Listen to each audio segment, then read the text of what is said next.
엄마 대체 무슨 일이야? 카드가 안 돼. 이거 왜 안 되는 거야? 급해 지금 공항인데 체크인이 안 돼요. 제발 전화 좀 받아요. 미치겠네 진짜. 처가 식구들과 공항 카운터에서 체크인이 되지 않자 엄마와 다급하게 통화하고 공항은 아수라장이 되었습니다.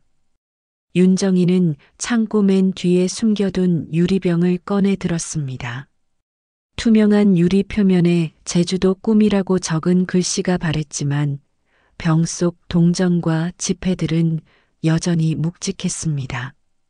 5만 원권 2장을 더 넣고 뚜껑을 닫는 손길이 조심스러웠습니다. 3년째 모으는 이 돈은 그저 여행 경비가 아니었습니다. 죽은 남편이 남긴 약속을 지키는 일이었지요. 경기도 고향의 오래된 주택가 골목 끝 2층 집 거실에는 나무 액자 하나가 중심을 잡고 있었습니다. 죽은 남편의 마지막 모습이 담긴 사진이었지요.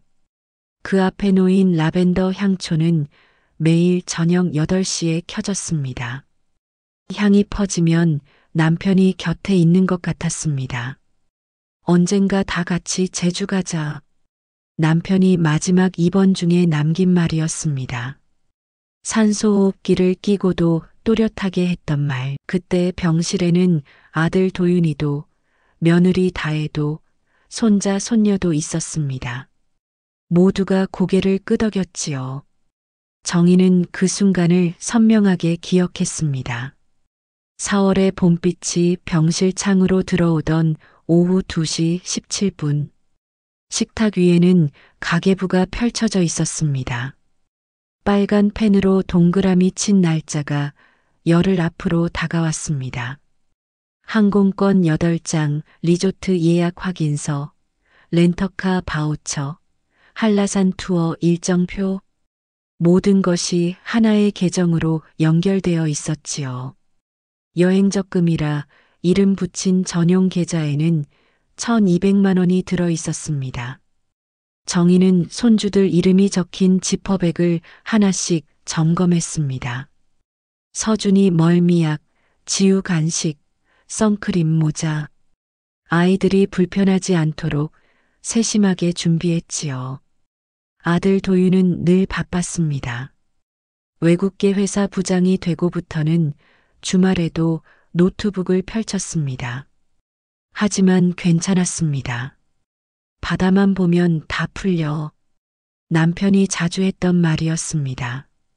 제주 바다를 보면 가족의 매듭도 풀릴 거라 믿었지요. 정희는 거실 창문을 열었습니다. 봄바람이 라벤더 향을 밀어냈습니다. 부엌 서랍에서 빨간 매직펜을 꺼냈습니다. 벽에 걸린 캘린더로 다가가 출발일에 큰 원을 그렸지요. 4월 15일, 토요일, 날씨도 좋을 예정이었습니다. 올해는 꼭 함께. 혼잣말이 새어나왔습니다. 거실 탁자 위 휴대폰이 진동했습니다. 아들 도윤의 메시지였지요. 정희는 폰을 집어들었다가 다시 내려놓았습니다. 화면에 떠오른 미리 보기 한 줄이 심상치 않았습니다. 엄마, 이번 여행 관련해서 라벤더 초 불빛이 흔들렸습니다. 바람 때문만은 아니었지요. 정희의 가슴에도 작은 파문이 일었습니다. 3년을 준비한 여행이 열흘 앞이었습니다. 정희는 다시 창고로 갔습니다. 유리병을 들어 햇빛에 비춰봤지요. 동전들이 반짝였습니다. 바다처럼 푸른 빛이었습니다. 이 돈으로 만들 제주의 시간이 눈앞에 그려졌습니다. 온 가족이 함께 웃는 모습, 남편이 그토록 바랐던 풍경. 저녁 8시가 되자 정희는 라벤더 향초에 불을 붙였습니다. 향이 천천히 번졌지요. 나무 액자 속 남편이 웃고 있었습니다. 그 미소가 오늘따라 쓸쓸해 보였습니다. 여보, 이번엔 정말 가요. 다 함께. 액자를 쓰다듬는 손길이 떨렸습니다. 휴대폰이 또 울렸지요. 이번엔 며느리 다혜였습니다. 정희는 심호흡을 했습니다. 전화를 받기 전 창밖을 봤습니다. 어둠이 내려앉은 골목에 가로등 하나가 깜빡였습니다. 불안한 신호 같았지요. 그래도 정희는 웃으며 전화를 받았습니다. 3년의 기다림이 헛되지 않기를 바라면서 출발 이틀 전 밤 11시 2분이었습니다. 정희는 잠들기 전 휴대폰을 확인하는 습관이 있었지요. 도윤의 카톡 알림이 떠 있었습니다. 아들은 평소 전화를 하지 않았습니다. 바쁘다는 이유로 메시지만 보냈지요. 정희는 침대에 기대 앉아 화면을 열었습니다. 엄마, 이번 여행은 우리 가족끼리만 가기로 했어요. 다혜 친정 부모님도 함께 하시거든요. 엄마는 그동안 충분히 도와주셨죠? 이번엔 편하게 쉬세요. 메시지를 3번 읽었습니다. 우리 가족끼리만이라는 5글자가 선명했지요. 정은은 안경을 벗었다가 다시 썼습니다. 글자가 흐릿한 게 아니었습니다. 의미가 흐릿했지요. 새벽 2시까지 잠들지 못했습니다. 거실로 나와 노트북을 켰지요. 이메일함에 여행사 확인 메일이 있었습니다. 예약자는 윤정희였지만 여행자 명단을 클릭하니 다른 화면이 떴습니다. 한도윤 42세, 최다혜 40세, 한서준 10세, 한지우 8세, 최영호 65세, 김순자육 13세, 최다영 38세, 박진수 40세, 8명이었습니다. 정희의 이름은 없었지요. 다혜 친정 부모님과 다혜 동생 부부까지 포함된 명단이었습니다. 정희는 화면을 닫았다가 다시 열었습니다. 이름은 여전히 없었지요. 아침 6시 부엌에서 미역국을 끓이다가 전화가 왔습니다. 며느리 다혜였지요. 어머니 안녕하세요. 도윤 씨가 어젯밤에 연락드렸죠? 응, 그래. 저희도 많이 고민했어요. 근데 저희 친정 부모님이 이번에 칠순이시거든요. 가족끼리 조용히 보내고 싶어 하셔서요. 정희는 국자를 내려놓았습니다. 내가 가족이 아니니? 야, 그런 뜻이 아니라 어머니는 늘 저희 도와주시잖아요. 이번엔 정말 편하게 쉬시라고요. 저희 엄마 아빠랑은 아무래도 격이 안 맞으실 것 같기도 하고요. 격이 안 맞는다. 그 말이 귓가에 맴돌았습니다. 다혜가 계속 말했지요. 항공권이랑 숙소는 이미 결제됐으니까 걱정 마세요. 어머니 몫만 취소하면 되거든요. 여행사에서 처리해 준대요. 내가 다 준비했는데. 네? 아, 맞아요. 어머니가 예약은 해주셨죠. 정말 감사해요. 근데 이제 저희가 알아서 할게요. 전화가 끊겼습니다. 정희는 끓고 있는 미역국을 바라봤지요. 도윤 생일상에 올릴 국이었습니다. 불을 껐습니다. 거실로 돌아와 액자 속 남편을 바라봤습니다. 여보, 나는 가족이 아닌가 봐요. 대답 없는 사진이 더 선명했지요. 정희는 휴대폰을 들었습니다. 도윤에게 메시지를 보냈습니다. 아이들 멀미약이랑 간식 챙겨둔 거 가져갈게. 공항에서 줄게. 읽음 표시가 떴습니다.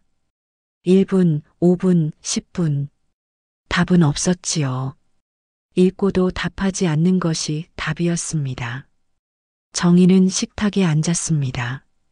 펼쳐둔 가계부를 봤지요. 3년간 기록한 숫자들이 빼곡했습니다. 유리병 저금 450만 원, 여행 적금 750만 원, 총 1200만 원. 매달 아꼈던 돈이었습니다. 노후 자금을 줄여가며 모은 돈이었지요. 오후가 되자 또 전화가 왔습니다. 이번엔 도윤이었습니다. 엄마 다혜한테 들었어요. 이해해 주실 거죠? 도윤아, 네, 엄마. 아빠가 마지막에 뭐라고 했는지 기억하니? 다 같이 제주 가자고 했잖아. 엄마, 그건 그때 상황이고요. 지금은 좀 달라요. 다혜도 친정 부모님 모시고 가야 하는 입장이거든요. 그럼 나는 엄마는 다음에 따로 모실게요. 약속해요. 다음이 언제인지 묻지 않았습니다. 없을 거라는 걸 알았으니까요. 정희는 전화를 끊고 창밖을 봤습니다. 봄비가 내리기 시작했지요. 저녁이 되어 다시 노트북을 열었습니다. 여행사 사이트에 로그인했지요. 예약 상세 페이지로 들어갔습니다. 결제 정보가 떴습니다. 결제자 윤정희. 결제 금액 872만 6천 원. 결제 수단 여행 적금 연결 체크카드. 모든 것이 정희 명의였습니다. 항공권도 숙소도 렌터카도 투어 프로그램도 심지어 여행자 보험까지도요. 그런데 정작 정의만 빠져 있었습니다. 밤 9시 라벤더 향초에 불을 붙였습니다. 평소보다 향이 진했지요. 정희는 액자를 들어 가슴에 안았습니다. 여보, 나 어떡해요? 3년을 준비했는데 눈물이 나오려다 멈췄습니다. 울 일이 아니었지요. 수치스러운 일이었습니다. 명절 때마다, 아이들 생일마다, 집안 행사마다 정의가 빠진 사진들이 떠올랐습니다. 어머니는 사진 찍어주세요라던 다혜의 말도 생각났지요. 정희는 휴대폰으로 은행 앱을 열었습니다. 여행 적금 계좌가 보였습니다. 1200만 원이 그대로 있었지요. 계좌 관리 메뉴로 들어갔습니다. 계좌 정지 버튼이 보였습니다. 누르면 연결된 모든 카드가 즉시 사용 불가가 된다는 안내문이 떴지요. 정희의 손가락이 화면 위를 맴돌았습니다. 엄마는 충분히 도와주셨죠. 도윤의 메시지가 다시 떠올랐습니다. 도움과 가족은 다른 것이었나요? 정희는 몰랐습니다. 평생 도우면 가족이 되는 줄 알았는데 결국 도와주는 사람으로만 남았지요. 새벽 1시가 되었습니다. 정희는 여전히 은행 앱을 보고 있었습니다. 정지 버튼이 선명했지요. 가족끼리만 가세요. 정희는 중얼거렸습니다. 그리고 천천히, 아주 천천히 손가락을 움직였습니다. 화면에 정지하시겠습니까? 라는 팝업이 떴지요. 라벤더 향초가 다 타고 있었습니다. 심지만 남은 초에서 마지막 연기가 피어올랐습니다. 정희는 그 연기를 바라봤습니다. 흩어지는 연기처럼 무언가가 사라지고 있었지요. 손가락이 확인 버튼 위에 멈췄습니다. 출발까지 36시간이 남았습니다. 새벽 1시 17분 정희의 손가락이 확인을 눌렀습니다. 여행 적금 계좌가 정지되었습니다.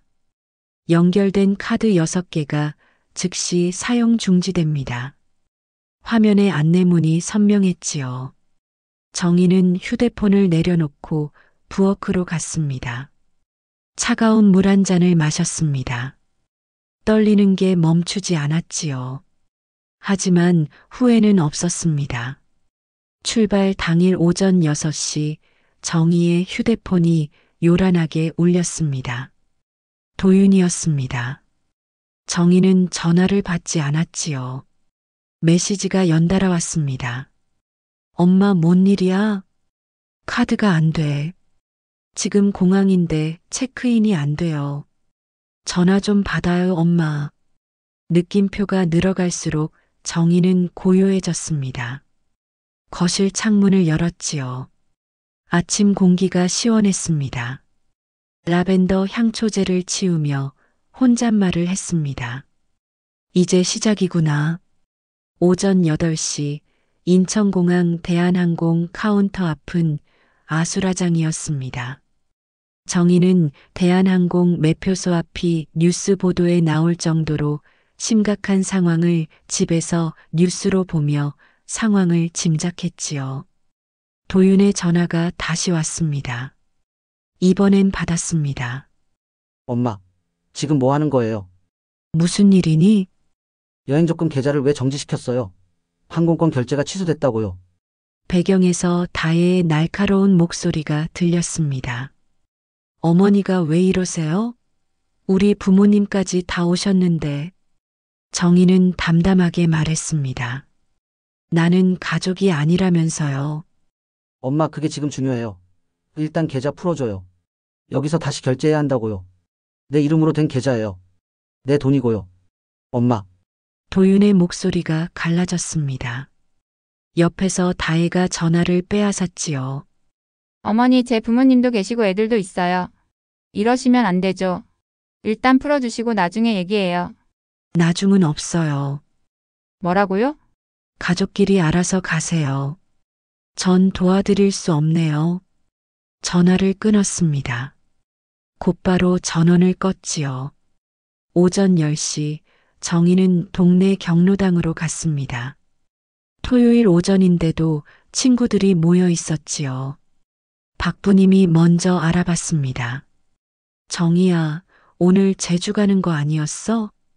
계획이 바뀌었어요. 정희는 간단히 설명했습니다. 아들 가족이 자신을 빼고 간다는 것, 모든 돈을 정지시켰다는 것. 친구들의 표정이 굳어졌지요. 세상에 그런 일이.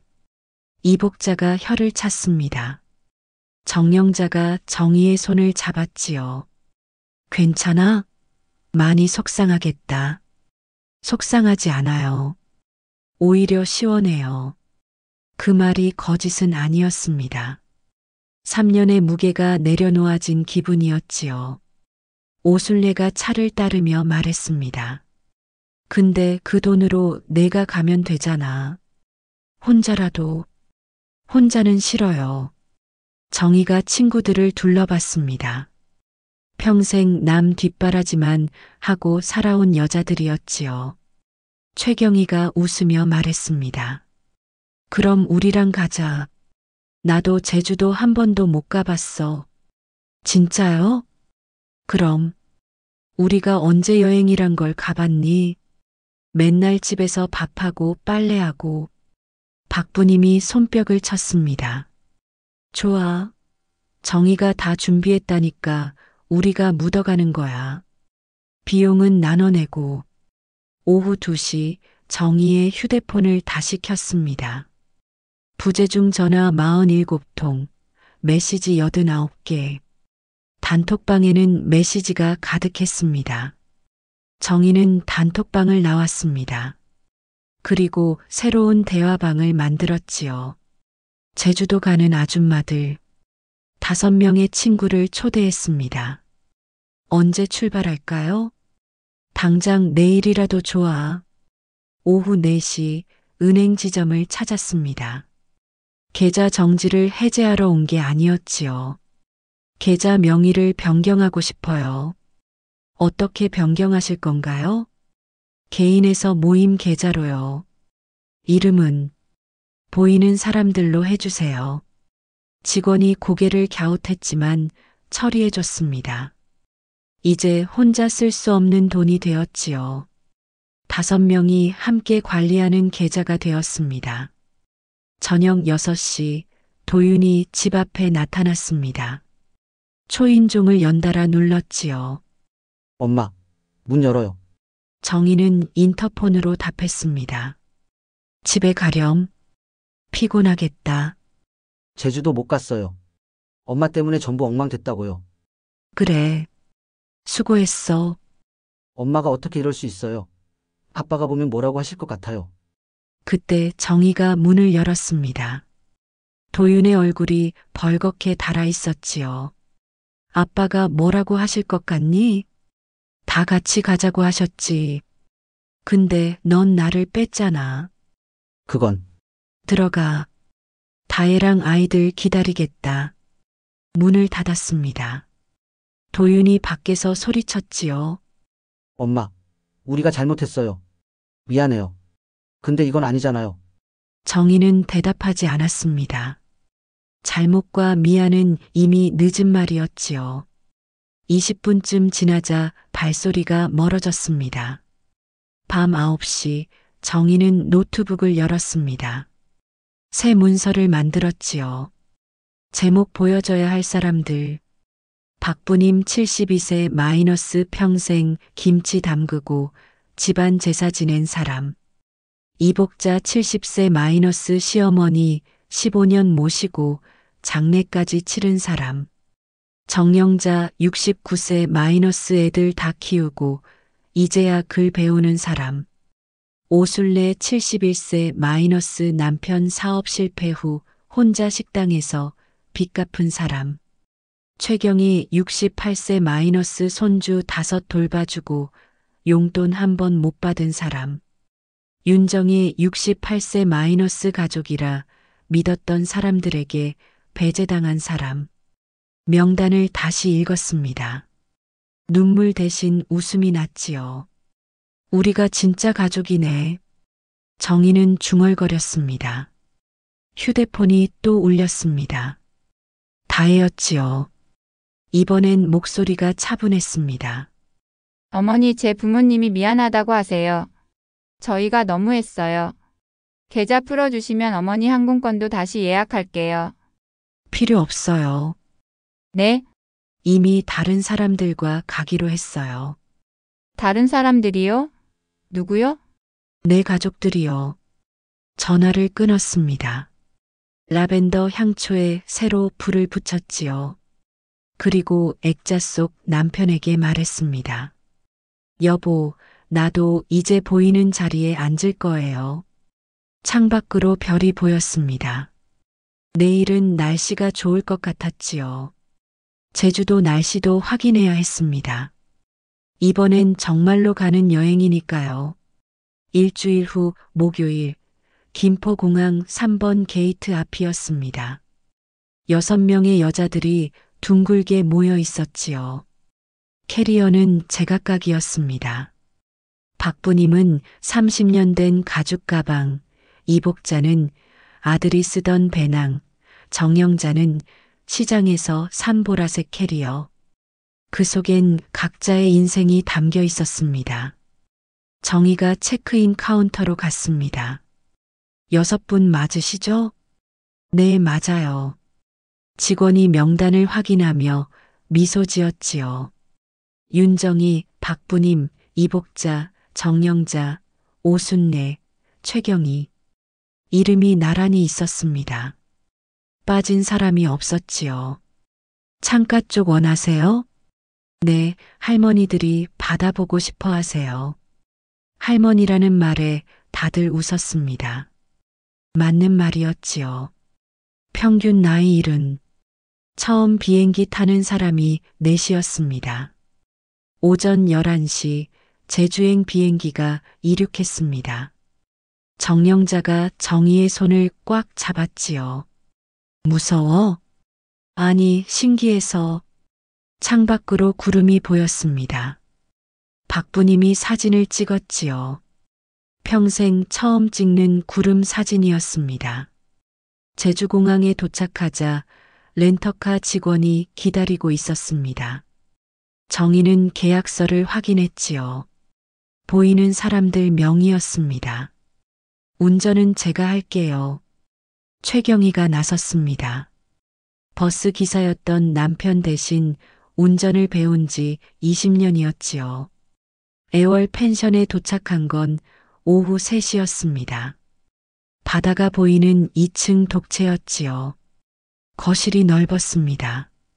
정희는 가방에서 2가지를 꺼냈습니다. 나무 액자와 라벤더 향초였지요. 식탁 가운데 놓아도 될까요? 당연하지. 액자 속 남편이 6명을 바라보는 것 같았습니다. 정희는 향초에 불을 붙였지요. 라벤더 향이 퍼졌습니다. 원래는 가족들과 오려고 했어요. 정희가 말했습니다. 근데 생각해보니 우리가 가족이네요. 오순례가 고개를 끄덕였습니다. 맞아. 피 섞인 것만 가족인가. 마음 섞인 게 가족이지. 첫날 저녁은 펜션에서 직접 해 먹었습니다. 각자 하나씩 만들었지요. 박부님의 김치찌개, 이복자의 계란말이, 정영자의 나물, 오순례의 전, 최경희의 된장국, 정희의 불고기. 식탁이 가득 찼습니다. 6명이 둘러앉았지요. 정희가 말했습니다. 매일 저녁 한 사람씩 돌아가며 이야기해요. 30살 나에게 하고 싶은 말. 30살? 그때가 제일 힘들었잖아요. 애들 키우고 시집살이하고. 첫 번째는 박부님이었습니다. 라벤더 초를 자기 앞으로 당기며 말했지요. 부님아, 넌 지금도 충분해. 김치 100포기씩 담그지 마. 그 시간에 바다 한 번 더 봐. 두 번째는 이복자였습니다. 복자야, 시어머니 모시는 게 당연한 게 아니야. 넌 며느리이기 전에 한 사람이야. 정영자 차례였습니다. 눈물이 났지만 참았지요. 영자야, 글 몰라도 창피한 거 아니야. 지금이라도 배우면 돼. 넌 할 수 있어. 오순례가 말했습니다. 순례야, 남편 빚은 내 빚이 아니야. 그래도 갚았으니 이제 내 인생 살아. 최경희가 미소 지으며 말했지요. 경희야, 손주들 예쁘지? 근데 내 인생이 먼저야. 돈 안 주면 안 봐주면 돼. 마지막은 정희였습니다. 정희야, 넌 보여. 내가 얼마나 열심히 사는지, 얼마나 사랑하는지 다 보여. 그러니까 더는 증명하지 마. 둘째 날은 월정리 해변으로 갔습니다. 6명 모두 맨발이었지요. 파도가 발가락 사이로 들어왔습니다. 시원하다. 박부님이 소리쳤습니다. 70년 만에 처음 밟는 제주 모래였지요. 오순례가 조개 껍질을 주었습니다. 이거 가져가서 화분에 놓을 거야. 왜? 받아왔다는 증거. 셋째 날은 한라산 둘레길을 걸었습니다. 천천히, 아주 천천히. 쉬엄쉬엄 4시간이 걸렸지요. 정상은 못 갔지만 괜찮았습니다. 우리 나이에 여기까지 온 것도 대단한 거야. 최경희가 말했습니다. 길가에 노란 꽃이 피어 있었지요. 정희가 사진을 찍었습니다. 도윤에게 보낼 사진이 아니었습니다. 자기를 위한 사진이었지요. 넷째 날 아침 정희의 휴대폰이 울렸습니다. 도윤이었지요. 엄마 제주 간다고 들었어요. 응, 누구랑 갔어요? 친구들. 우리도 다시 가려고 하는데 그쪽 숙소가 어디예요?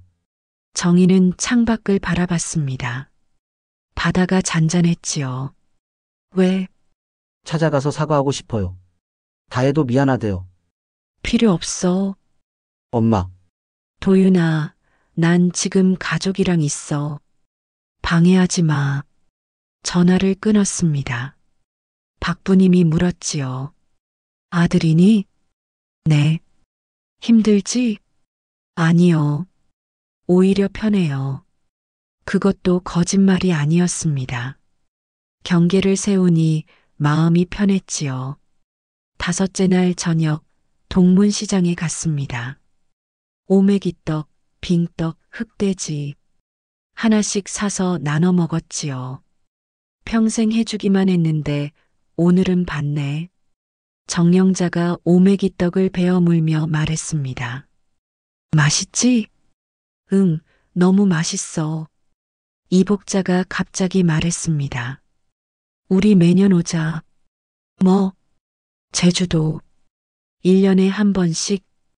우리끼리. 모두가 고개를 끄덕였습니다. 정희는 노트를 꺼냈지요. 그럼 규칙을 정해요. 무슨 규칙? 첫째, 자기 돈으로 온다. 둘째, 며느리 허락 안 받아도 된다. 셋째, 손주 안 봐줘도 된다. 좋아. 박부님이 박수를 쳤습니다. 넷째 추가. 아프면 서로 돌본다. 최경희가 덧붙였지요. 다섯째, 먼저 가는 사람 없기. 오순례의 말에 모두 웃었습니다. 하지만 눈시울이 붉어졌지요. 마지막 날 아침, 펜션을 떠나기 전 정희는 라벤더 초를 껐습니다. 촛농이 굳어 있었지요. 액자를 가방에 넣으며 말했습니다. 여보, 약속 지켰어요. 가족들과 제주 왔어요. 공항으로 가는 길, 최경희가 운전하며 말했습니다. 정희야, 고마워. 뭐가요? 우리 데리고 와줘서. 제가 더 고마워요. 혼자였으면 못 왔을 거예요. 비행기 안에서 정영자가 물었습니다. 근데 도윤이한테 뭐라고 할 거야? 아무 말도 안 해요. 정말? 네. 설명할 필요 없어요. 이미 선택했으니까. 서울에 도착한 건 저녁 8시였습니다. 공항 출구에서 헤어지며 정희가 말했지요. 다음 달 우리 집에서 밥 먹어요. 그래, 이번엔 우리가 놀러 갈게. 집으로 돌아온 정희는 거실에 액자를 제자리에 놓았습니다. 라벤더 초는 새 것으로 교체했지요. 그리고 휴대폰을 확인했습니다. 도윤의 메시지가 23개 있었습니다. 정희는 읽지 않고 지웠지요. 대신 새 단톡방을 확인했습니다. 보이는 사람들. 박부님 잘 들어갔어? 이복자 나도 도착. 정영자 우리 사진 현상할까? 오순례 좋아. 액자에 넣자. 최경희 다음엔 부산 어때? 좋아요. 이번엔 내가 계획할게요. 정희는 미소 지었습니다. 창밖으로 달이 보였지요. 제주에서 본 것과 같은 달이었습니다. 그날 밤 정희는 일기를 썼습니다. 4월 28일. 제주에서 돌아온 날. 나는 오늘 가족을 찾았다. 피로 연결된 가족이 아니라 마음으로 선택한 가족. 평생 뒷바라지만 하다가 처음으로 나를 위한 여행을 했다. 남편이 하늘에서 봤다면 기뻐했을 것이다. 진짜 가족과 함께 갔으니까. 2달이 지났습니다. 6월의 어느 토요일 아침, 정희는 이메일함에 도윤의 메시지가 있었지요. 제목이 길었습니다. 엄마 정말 죄송합니다. 그리고 부탁이 있습니다. 정희는 차분히 읽었습니다. 지난번 일은 정말 죄송해요. 다혜도 많이 반성했어요. 그런데 엄마, 여행사에서 우리 쪽 보증금이라도 돌려받을 수 있을까요? 회사에서 보너스가 밀려서 좀 급해요. 보증금. 정희는 혼자 낸 돈을 우리 쪽이라 부르는 아들이었지요. 정희는 이메일을 닫았습니다. 답장하지 않았습니다. 거실로 나와 창문을 열었습니다. 풍경종이 가볍게 울렸지요. 라벤더 향초가 거의 다 타가고 있었습니다. 새 것으로 교체할 시간이었습니다. 냉장고에서 메모지를 꺼냈습니다. 펜으로 또박또박 썼지요. 친절은 경계 안에서만 빛나요. 경계 없는 친절은 권리의식을 키울 뿐. 메모지를 냉장고 정중앙에 붙였습니다. 매일 보려고요. 그날 오후 동네 사랑방 게시판에 쪽지를 붙였습니다. 여행 말고 쉼을 같이 가요. 서로를 이름으로 부르는 시간. 매주 목요일 오후 2시 윤정의 집. 일주일 뒤 8명이 모였습니다. 보이는 사람들 5명과 새로운 이웃셋. 각자 떡 한 접시씩 들고 왔지요. 성함이 어떻게 되세요? 김순자예요. 순자씨 반가워요. 어머님도 사모님도 아닌 이름으로 부르는 시간이었습니다. 박부님이 제주 사진첩을 펼쳤지요. 월정리 해변, 한라산 둘레길, 동문시장. 사진 속 6명이 모두 웃고 있었습니다. 다음엔 10명이 가자. 이복자가 말했습니다. 좋아요. 우리가 늘어나는 거예요. 정희는 대답했지요. 작은 원이 커지고 있었습니다. 어느 날 마트에서 다혜를 만났습니다. 다혜가 먼저 인사했지요. 어머니 잘 지내세요? 네. 저희가 너무했죠? 정말 죄송해요. 정희는 담담히 말했습니다. 괜찮아요. 이제 각자 잘 살면 돼요. 다혜의 표정이 복잡했지만 정희는 더 말하지 않았습니다. 설명은 끝났으니까요. 여름이 깊어가는 저녁, 정희는 나무 액자를 쓰다듬었습니다. 여보, 나 이제 보이는 자리에 앉았어요. 액자 속 남편이 웃는 것 같았지요. 그리고 혼자가 아니에요. 진짜 가족들이 있어요. 라벤더 향초의 마지막 불꽃이 흔들렸습니다. 창밖에서 매미 소리가 들렸지요. 제주에서 들었던 파도 소리처럼 리드미컬했습니다. 정희는 일어나 부엌으로 갔습니다. 내일 모임을 위한 김치를 담그려고요. 이제는 100포기가 아니라 10포기만. 나머지 시간은 바다 사진을 보거나 친구들과 차를 마시거나 그저 자신을 위해 쓸 시간이었습니다. 배제는 환불되지 않았습니다. 하지만 그 값으로 정희는 더 큰 것을 샀지요. 자신의 경계와 진짜 가족을, 그리고 보이는 자리를. 제주 바람의 잔향이 아직도 마음에 남아 있었습니다. 혹시 여러분이나 여러분 주변에도 비슷한 일을 겪은 분이 계실까요? 만약 윤정혜 씨라면 어떤 선택을 하셨을까요? 댓글로 남겨주세요. 구독과 좋아요도 부탁드립니다. 이 이야기가 널리 알려지도록 지인분께 공유해 주신다면 서로에게 선한 영향력이 되어 행운이 올 거라 생각합니다. 감사합니다.